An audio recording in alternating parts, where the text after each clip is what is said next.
সুতরাং যেখানে শয়তানি আগের থেকেই জমা আছে ওই জায়গায় শয়তান যাওয়ার দরকার নাই।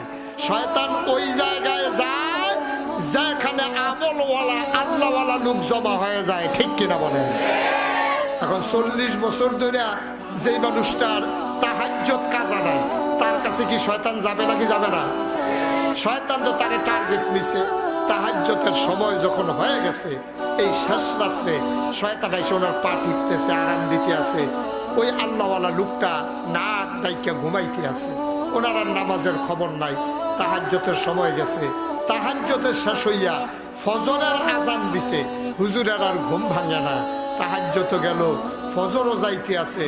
দ্বিতীয় রাকাতের ভিতরে হুজুর যখন সূরা পড়তে আছে, হঠাৎ করে ওনার ঘুম ভেঙে গেছে। উনি থমকে উঠেছে, চমকে দাঁড়িয়ে তিনি তাড়াতাড়ি ঠান্ডা পানি দিয়ে ওযু করে কোন রকমের দ্বিতীয় রাকাত নামাজ ধরছে।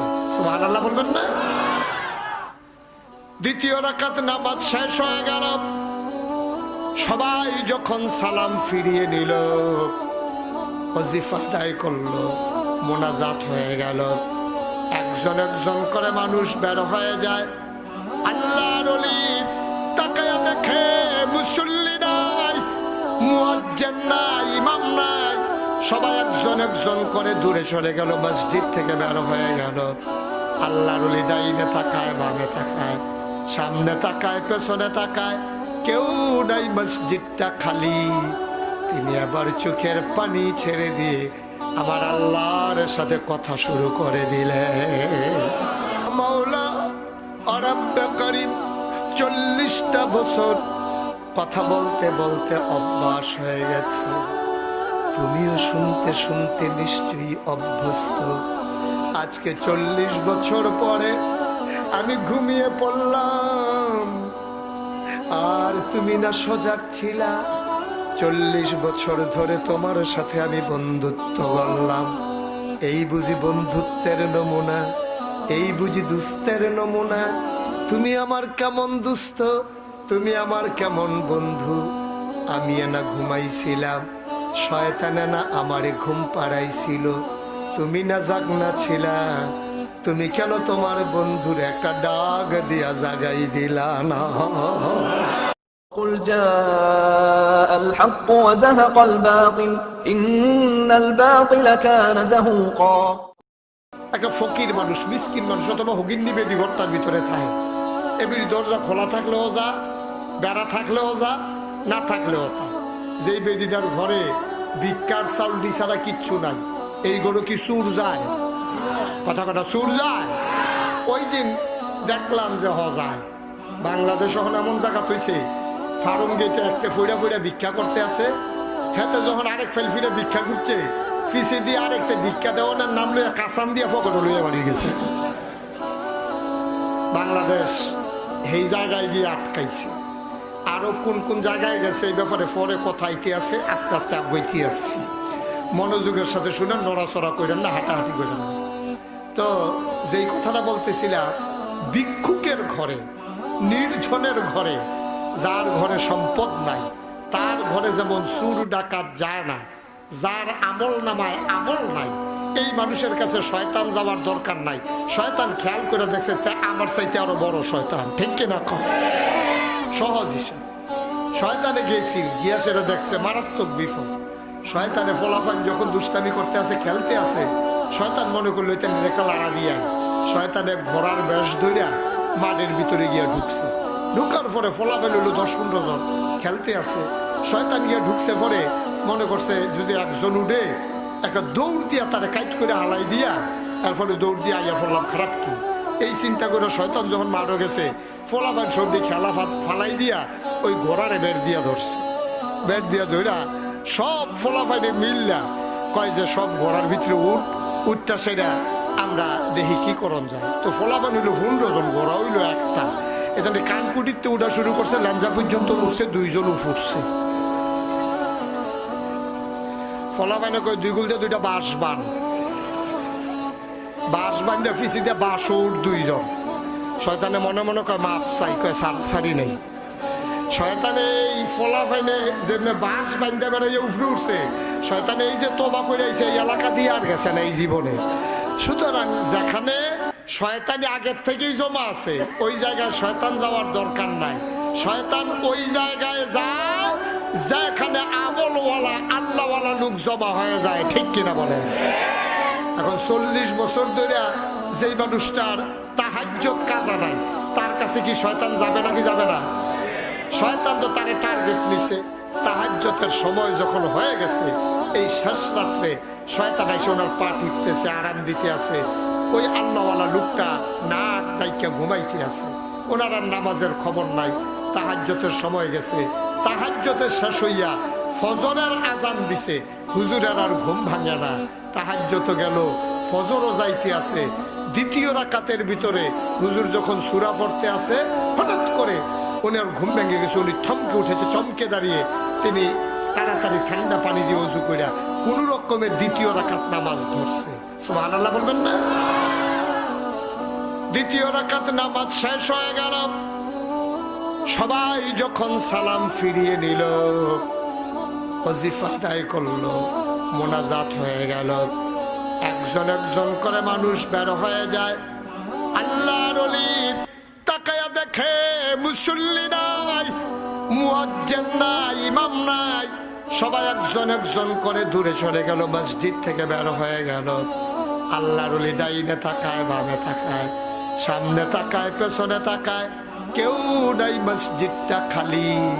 তিনি আবার চোখের পানি ছেড়ে দিয়ে আমার আল্লাহর সাথে কথা শুরু করে দিলেন। ডাক দিয়া কয়, মাওলা ও রব্বে করিম, মাওলা 40টা বছর ধরে তাহাজ্জুদ পড়ি, মাঝরাতে যখন ঘুম ভেঙে যায়, গোসলের দরকার লাগলে গোসল করে নেই, ঠান্ডা পানি দিয়ে ওযু করে, নতুন কাপড় পরে, গায়ের ভিতরে আতর দিয়ে সুগন্ধি ব্যবহার করে, মেসওয়াক করে, ওযু করে, সুগন্ধি ব্যবহার করে, যায় নামাজ বিছিয়ে একাকী দাঁড়িয়ে যাই। আমি নিথরে নিস্তব্ধ পৃথিবী, আমি খেয়াল করে শুনি একটা কুকুরের শব্দ নাই। বাওয়ারিশ কুকুরগুলো পর্যন্ত নিরাপদ আশ্রয়ে ঘুমিয়ে পড়েছে, পাখিগুলো আপন নিরে হারিয়ে গেছে, গরুগুলো গোয়াল ঘরে, শিশুরা মায়ের বুকে মুখ রেখে ঘুমায়, প্রিয়তম স্বামী প্রিয়তমা স্ত্রীকে নিয়ে ঘুমিয়ে পড়েছে। গাছের চালে, ওই ঘরের চালের উপরে, গাছের ডালে, ওই পাতাগুলোর উপরে শিশির বিন্দু জমেছে, টিপ টিপ করে বৃষ্টির ফোঁটার মতো পড়ে টিনের চালে। সেই শব্দ আমি শুনতে পাই। আমি নামাজের ভিতরে দাঁড়িয়ে তোমার সাথে আমি কথা বলি।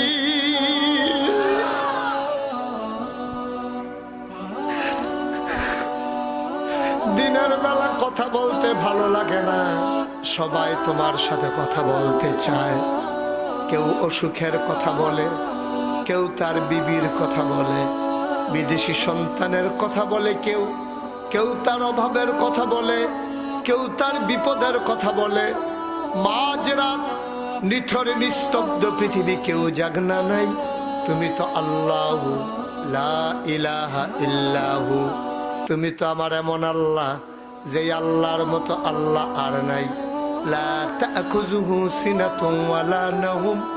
সবাই যখন ঘুমায়, আমি শুনেছি সবাই ঘুমায়, সবাই ঝোড়ায়, তুমি আল্লাহ ঘুমাও না, তোমার জীবনীও নাই। বলেন সুবহানাল্লাহ।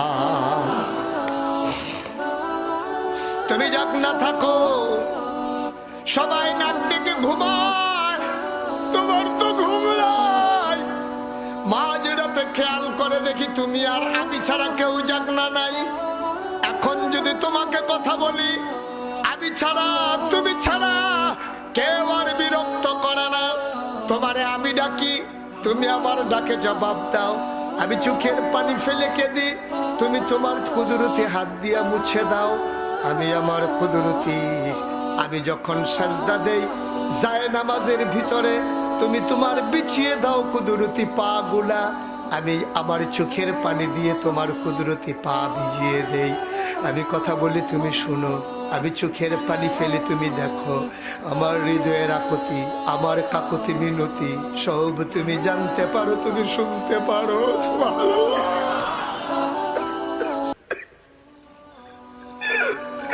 কেউ জানে না, কেউ দেখে না, কেউ শুনে না, কেউ তোমার আমার বিরক্ত করে না। মাওলা রব্বে করিম 40টা বছর কথা বলতে বলতে অভ্যাস হয়ে গেছে, তুমিও শুনতে শুনতে নিশ্চয়ই অভ্যস্ত। আজকে 40 বছর পরে আমি ঘুমিয়ে পড়লাম, আর তুমি না সজাগ ছিলা। 40 বছর ধরে তোমার সাথে আমি বন্ধুত্ব করলাম, এই বুঝি বন্ধুত্বের নমুনা, এই বুঝি দুস্তের নমুনা। তুমি আমার কেমন দুস্থ, তুমি আমার কেমন বন্ধু। আমি না ঘুমাইছিলাম, শয়তানে না আমারে ঘুম পাড়াইছিল, তুমি না জাগনা ছিলা। তুমি কেন তোমার বন্ধুর একটা ডাক দিয়া জাগাই দিলা না?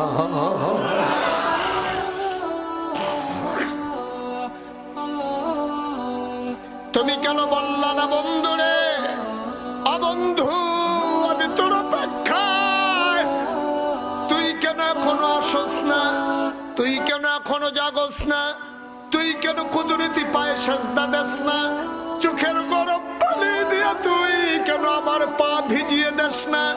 আমি তোর অপেক্ষায় আছি। কিসের বন্ধু তুমি, কেমন বন্ধু তুমি?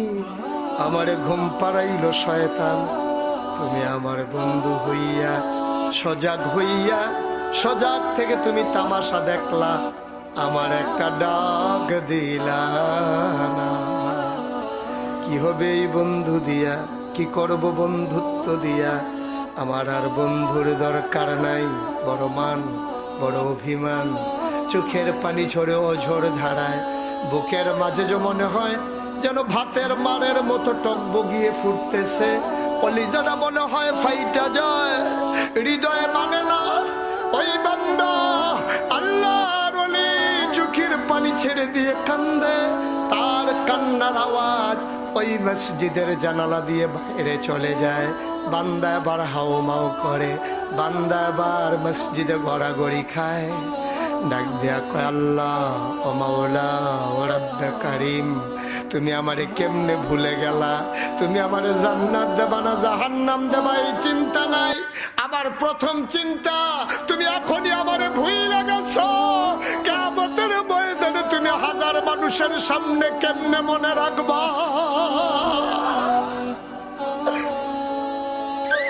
তুমি কেমনে মনে রাখবা আমারে? তোমার নামে শেষ আল্লাহ।